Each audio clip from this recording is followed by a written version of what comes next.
Hoje eu quero falar com você um pouquinho sobre a inadimplência dos nossos projetos e principalmente, especificamente, sobre como é que a gente lida com a inadimplência. Depois que ela aconteceu, quais são os nossos recursos? Ou como é que a gente se protege da inadimplência, melhor dizendo. E esse assunto ele é de extrema relevância para a gente porque a gente oferece a maioria do crédito para os nossos clientes.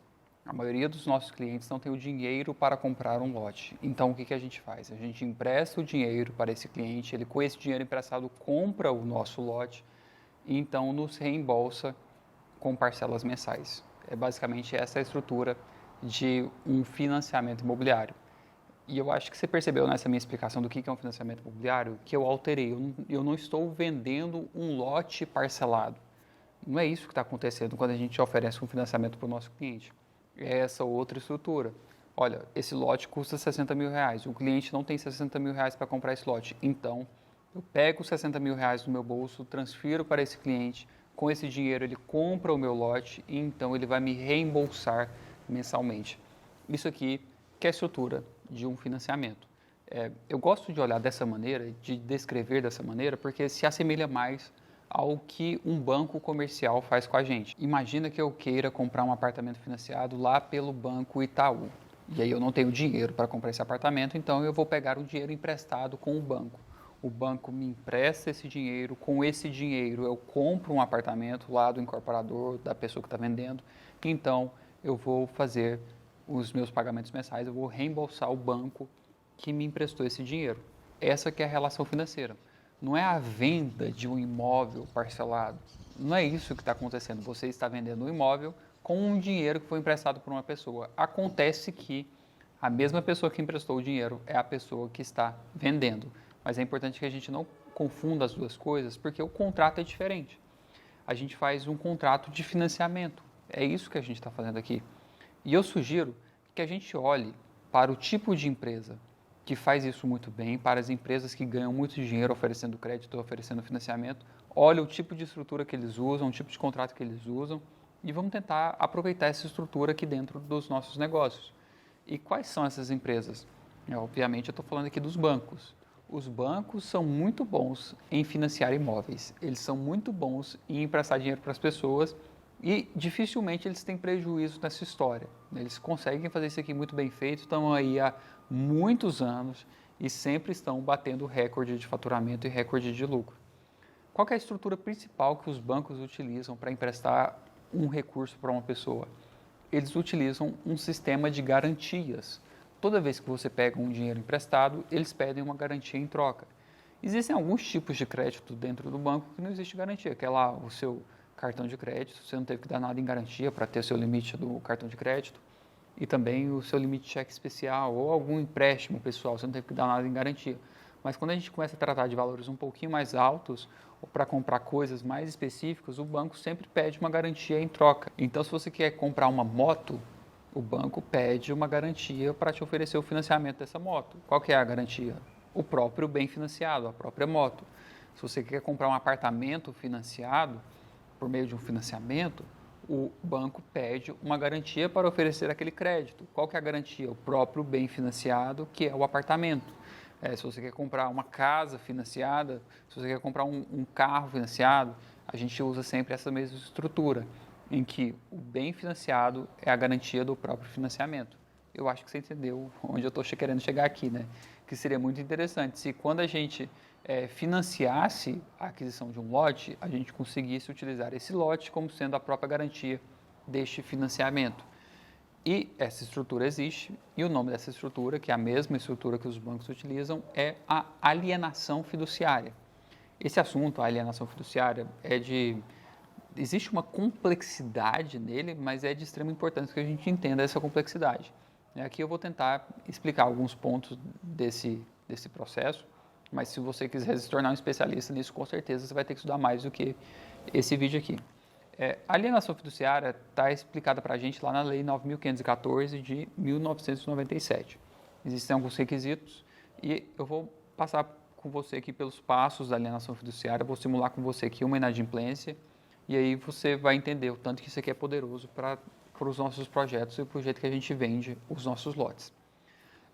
O primeiro ponto que eu preciso te alertar é que existe um fator que é muito contra a utilização de uma alienação fiduciária. É um fator que é quase que determinante para a gente não adotar a alienação fiduciária, que é o custo envolvido na operação. O seu contrato só terá alienação fiduciária se, além de ter aquelas cláusulas previstas, né, além de estar escrito ali, se esse seu contrato estiver registrado na matrícula do imóvel. Então, para que o seu contrato com alienação fiduciária esteja válido, ele precisa estar registrado na matrícula do imóvel. É necessário registrar o seu contrato lá. E para registrar um contrato no cartório, normalmente a gente precisa de uma escritura. Os bancos têm uma exceção de trabalho. Os contratos que são emitidos pelas instituições financeiras, pelas instituições bancárias, não precisam ter uma escritura pública porque eles próprios têm caráter de escritura pública. Aqui para a gente, pessoas normais, empresas normais, todo contrato que tem um valor superior a 30 salários mínimos precisa ter caráter público. Então, a gente precisa emitir uma escritura pública. Então, para registrar um contrato de alienação fiduciária, você tem que emitir uma escritura pública e com isso você tem um custo da escritura e você tem que registrar essa escritura lá no cartório ou o contrato lá no cartório se você conseguir. Aí você tem um custo de registro acrescido também do imposto municipal para a transmissão do bem, o ITBI. Então você vai ter que pagar a escritura, o registro e o ITBI. Isso aqui chega a custar aí 5%, 7% do valor do imóvel. Então, esse aqui é a parte que é contra. A parte que é difícil de trabalhar com a alienação fiduciária é resolver esse primeiro ponto. Não adianta você colocar alienação fiduciária no seu contrato se o seu contrato não está registrado. Se ele não estiver registrado, ele não vale. Você não tem alienação fiduciária. Essa garantia aqui não está funcionando. O que é alienação fiduciária? É igual quando a gente compra um carro. Você transfere o lote para o nome do comprador. O comprador passa a ser o titular daquele lote para todos os efeitos, mas ele está alienado a você. No caso de determinada coisa acontecer, tal dispositivo vai acontecer e aí esse lote pode voltar para o seu nome. É igual com os carros. A gente financia um carro. O carro já está no meu nome, mas ele está alienado para a instituição financeira que fez aquele financiamento. É a mesma estrutura que a gente vai adotar aqui. Então, vamos simular aqui o processo. Primeiro ponto, o contrato precisa estar registrado, como a gente já viu, vamos supor que você resolveu esse problema. E então, o segundo passo é que o seu cliente se tornou inadimplente. Então, ele se torna inadimplente, ele é constituído em mora depois de tantos dias. Por exemplo, quando ele atrasa seus pagamentos em 60 dias, ou 90 dias, ou 120 dias. Quem define essa quantidade de dias vai ser você, lá no seu contrato. É você que define quantos dias que são necessários para dar início a esse processo. E aí, então, quando ele é constituído em mora, existe no seu contrato a cláusula resolutiva automática, que é o processo automaticamente se dá início. Você não precisa de um juiz para te emitir uma liminar para dar resolução nesse contrato. Não, é uma cláusula resolutiva automática. Então, quando deu o número X de dias, a gente dá início nesse processo. Vamos supor que sejam 120 dias, o cliente não pagou os pagamentos aí nesses 4 meses, você deu início ao processo. Então, o processo é assim, você vai lá no cartório em que você registrou esse contrato e notifica o oficial do cartório para que o oficial do cartório entre em contato, notifique o cliente para que o cliente faça os pagamentos que ele está devendo. O cliente vai ser notificado e ele tem 15 dias para cumprir com esses seus pagamentos. Caso não exista esses pagamentos, caso ele não conclua esses pagamentos, existe então o próximo passo na sequência da alienação fiduciária é a consolidação da propriedade em nome de você que vendeu essa propriedade lá inicialmente. Você transferiu a propriedade para o cara que comprou e a propriedade estava alienada a você. Se esse cara não compareceu no cartório para pagar o que ele estava devendo, existe a consolidação da propriedade no seu nome. A propriedade volta para o seu nome. Então, nesse momento aqui, se a propriedade voltou para o seu nome, nesse momento, esse cara, se ele estiver morando lá dentro do lote, ele já está ocupando uma propriedade alheia. Ele já está invadindo uma propriedade. Existe um tipo de ação que você pode entrar na justiça que, por meio de uma liminar, você consegue tirar esse cara lá de dentro. O nome desse tipo de ação é de imissão na posse. Esse que é o nome desse tipo de ação. E aí você vai lá com a PM, tira esse cara lá de dentro, é um processo bem desagradável.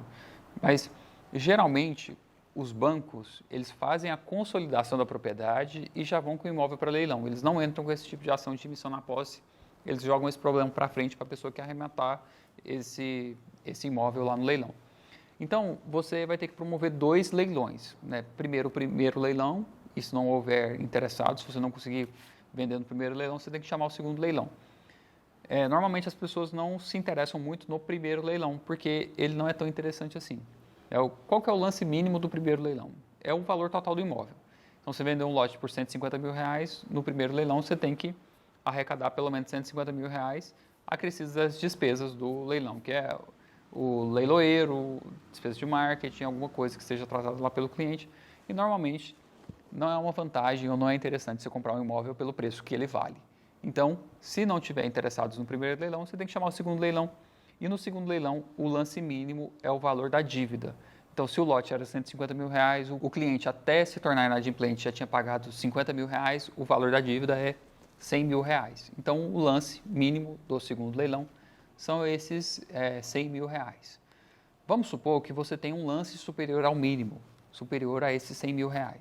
Então, você vai pegar a diferença entre 100 e R$110 mil, você vai pegar esses R$10 mil que você obteve superior ao mínimo e você tem que entregar lá para o cara que tinha comprado com você, para aquele cara que era inadimplente. Você vai devolver para o seu antigo cliente esses R$10 mil como sendo uma reposição do que ele já pagou. Essa que é a estrutura, né? O segundo leilão ele é assim. O seu objetivo é receber o valor total do imóvel. Então, você já recebeu R$50 mil, se você receber mais 100, você está feliz. Se você está recebendo 110, você vai pegar esses 10 e vai devolver lá para o cliente. Agora, vamos supor que não houve lance superior ao mínimo. Então, nesse caso, o cara que já tinha te pago R$50 mil vai perder tudo. Ele não tem acesso a nenhuma restituição, porque você não conseguiu vender o imóvel no segundo leilão extrajudicial. E aí, nesse caso, essa que é a situação terrível que a gente chegou. Você está com um lote de novo em seu nome, porque houve a consolidação da propriedade no seu nome, você fez os 2 procedimentos e o cara perdeu todos os seus pagamentos. Ele não tem acesso a nenhum tipo de reembolso. Existe o processo de reemissão na posse, esse lote está no seu estoque, você pode vender ele normalmente. Quando você entra nesses sites de leilão, em que os bancos anunciam esses imóveis provenientes de alienação fiduciária, você vai ver que tem 2 tipos de imóveis anunciados lá. Tem os imóveis em que tem a data do primeiro leilão e a data do segundo leilão, e tem alguns imóveis que não tem data de primeiro ou segundo leilão, tem apenas uma data marcada para o próximo leilão. Esses imóveis, eles são imóveis em que o banco já fez todo o processo do primeiro e segundo leilão e ele já está lá porque não vendeu nem no primeiro nem no segundo leilão. Então, ele já pode ser vendido de acordo com condições comerciais, sem restrições lá do processo do primeiro e segundo leilão. Ele já pode ser vendido de acordo com o preço que o banco acha que vale. Então, a minha sugestão de trabalho é que a gente olhe para a inadimplência e trate a inadimplência segundo essa estrutura que é a alienação fiduciária. Só que a chave para a gente utilizar a alienação fiduciária é a gente interpretar o que a gente está vendendo da maneira que eu apresentei aqui no início do vídeo. Quando o cliente compra um lote parcelado, o que ele está fazendo, na verdade, é pegando dinheiro para a gente para comprar um lote que poderia ser um lote de outra pessoa e nos reembolsar mensalmente por meio desse valor. Então, quando a gente começa a pensar dessa maneira, quando a gente começa a olhar a venda de um lote parcelado sendo como, na verdade, o financiamento de um lote que poderia ser de outra pessoa, a gente começa a pensar sobre inadimplência de uma maneira diferente, porque já que eu vou emprestar um dinheiro para uma pessoa, é importante eu saber quem que é esse cara, né?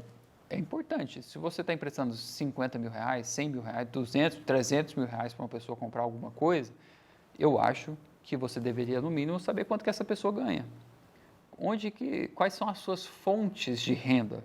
De onde vem o seu dinheiro? Ou então, você deveria saber como é que essa pessoa se comporta com seus pagamentos. Você tem histórico de ser um bom pagador ou de ser um mau pagador? Como é que é seu Serasa? Consulta o Serasa desse cara. Você tem que reduzir a sua exposição de caixa pedindo uma entrada expressiva para esse cara, não porque a entrada seja importante para você, mas mostra que esse cara tem capacidade de geração de riqueza. Então, olha, eu preciso de 10, 15% de entrada. Igual os bancos fazem. Por que os bancos pedem 20%, 30% de entrada no financiamento? É porque eles não têm dinheiro? Não, os bancos têm dinheiro para oferecer, eles têm um caixa imenso. Mas não é isso, é porque eles, desse jeito, filtram a capacidade de pagamento dos clientes. Não, olha, um cliente ele tem que dar pelo menos 20% de entrada no imóvel, senão ele não tem capacidade financeira suficiente para comprar esse tipo de imóvel. Ele deveria estar comprando um imóvel mais barato. Então, quando a gente cobra a entrada de um cliente, a gente está, de certa maneira, afunilando quem pode ser cliente do nosso projeto. quando a gente faz uma consulta de SPC Serasa, quando a gente faz um cadastro de análise de crédito, a gente está afunilando quem vai ser o nosso cliente. Eu gosto de falar para os meus alunos que se a gente fizer um trabalho de marketing bem feito, a gente vai ter a possibilidade de vender para os nossos melhores clientes, em vez de vender para os nossos primeiros clientes. Se você está lançando 200 lotes, você tem que vender esses seus lotes para os 200 melhores compradores e não para os 200 primeiros compradores. E como é que você tem esse fluxo de pessoas interessadas no seu projeto? Por meio do marketing.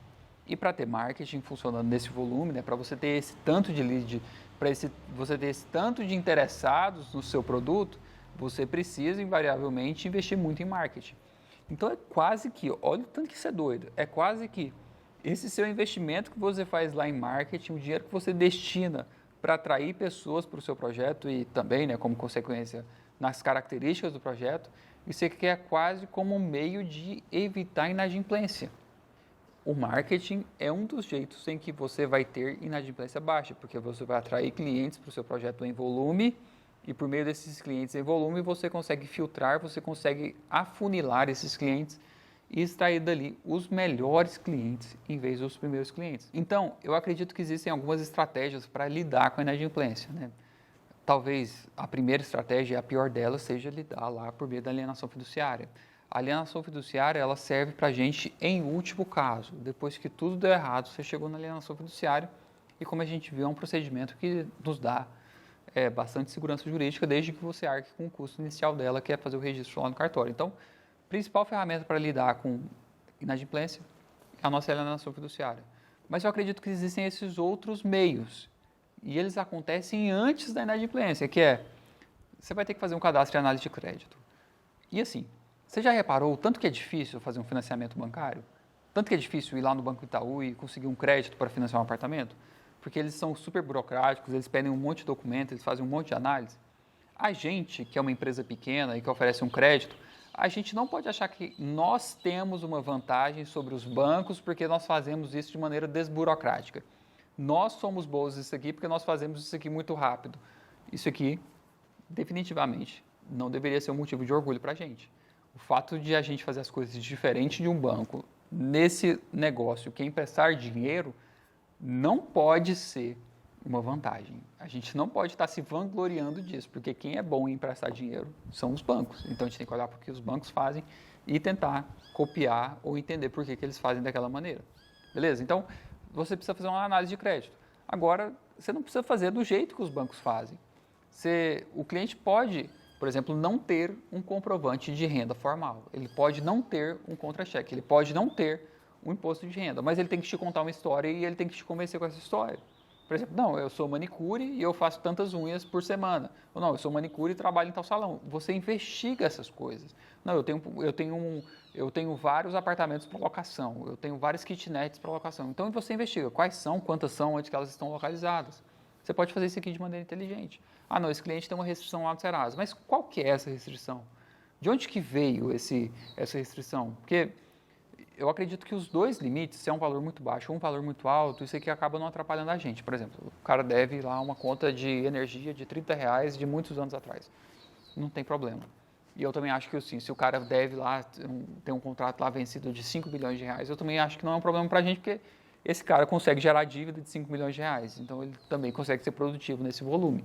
Então, os dois limites, né, valores muito baixos e muito altos, eu acho que a gente pode desprezar. Então, você vai fazendo seu cadastro de análise de crédito de maneira inteligente, de maneira desburocrática, mas você tem que fazer isso aqui. Isso aqui tem valor para a gente. Um outro ponto que eu acho que é muito importante na hora da gente lidar com a inadimplência é a gente estabelecer um bom canal de relacionamento com o nosso cliente. Que é assim, depois de quantos dias que esse boleto estiver atrasado, que essa cobrança estiver atrasada, depois de quantos dias que você entra em contato com o seu cliente para cobrança? E aí, ou então, o contrário. Como é que o cliente entra em contato com você para atualizar um boleto ou para atualizar uma cobrança? É fácil essa comunicação? É pelo WhatsApp? Tem um aplicativo? É fácil gerar um novo boleto ou um novo Pix? Ou como é que o cliente faz esses pagamentos? Porque pode ser que você esteja emitindo boletos de um banco que não tenha no município. Você facilita a vida do pagamento? É fácil ler o código de barras impresso no boleto pelo aplicativo do celular? Como é que é isso? Ou então, No caso de esse cliente estar quase se tornando inadimplente e te procurar para fazer uma negociação ou uma renegociação, é fácil entrar em um acordo com você? Né? É fácil ter esse relacionamento com você? Eu acho que na medida em que a gente vai dificultando o acesso ou que a gente vai tornando difícil manter um bom relacionamento, a gente acaba contribuindo para a existência de uma inadimplência. Porque é meio que quando a gente atrasa uma parcela e em seguida a gente atrasa outra, a gente cria um efeito bola de neve que é quase impossível sair desse ciclo vicioso, é quase impossível sair desse buraco que a gente está criando. Então, o quanto antes a gente conseguir resolver esse problema, fazer uma negociação ruim, fazer um pequeno ajuste que não seja tão interessante, vai ser melhor, porque a gente acaba evitando inadimplência nesses casos. E um último ponto que eu te sugiro para evitar inadimplência é ter um produto de qualidade. Se você tem um produto de qualidade, você vai conseguir atrair esse grande volume de clientes, você vai conseguir vender para os melhores clientes em vez de vender para os primeiros clientes, que é como eu estava falando ali. E também aqueles que adquiriram aquele lote, aqueles que adquiriram um produto que é realmente bom, eles vão lutar para manter a sua propriedade. Eles vão insistir para continuar ali, eles vão buscar meios financeiros de responder esse desafio. Às vezes, você vai acabar vendendo para a pessoa errada, né? Vender para a pessoa errada é vender para a pessoa que não tem capacidade de pagamento.